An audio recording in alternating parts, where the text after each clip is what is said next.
T20 Governing Council that the BCCI has no objection and is prepared to invite a team from Pakistan for that event.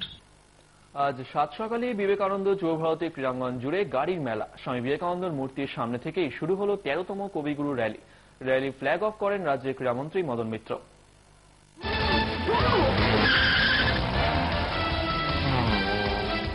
শনিবার cricket পাগল কলকাতার আগ্রহ সচিনকে ঘিরে।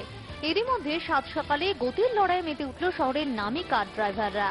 যুব ভারতীর সামনে স্বামী বিবেকানন্দের মূর্তির সামনে ভোর থেকে সারি সারি দাঁড়িয়ে মোটরবাইক ও স্পোর্টস কার। 300 কিলোমিটার পথ পেরিয়ে দুর্গাপুর বিষ্ণুপুর হয়ে র্যালি শেষ হবে শান্তিনিকেতনে। বিশ্বকবি রবীন্দ্রনাথ ঠাকুরের সার্ধশতবর্ষ উপলক্ষে এক বছর ধরে বিভিন্ন অনুষ্ঠানের আয়োজন করেছে রাজ্য সরকার। 13তম কবিগুরু র্যালির পাশে দাঁড়ালো রাজ্যের ক্রীড়া দপ্তরও। র্যালির ফ্ল্যাগ অফ করেন ক্রীড়ামন্ত্রী মদন মিত্র। উপস্থিত ছিলেন বিধায়ক Sabyasachi Dutta.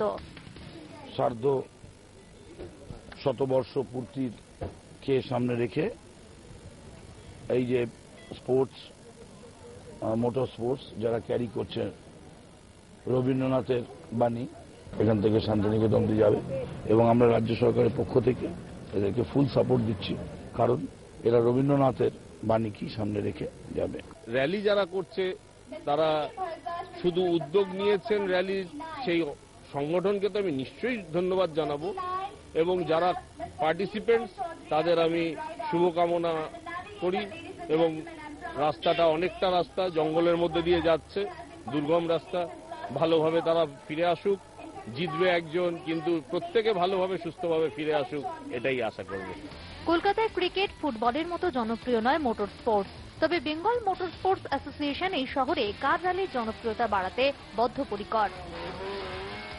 This is the right time, এখন রবীন্দ্রনাথ টেগোরের নামে হয়ে কবিগুরু র্যালি হয়ে and with the initiative of the new government সেখানে ওরা youth and sports কে নিয়ে এখন যা করতে চাচ্ছে, so we have joined hands with them.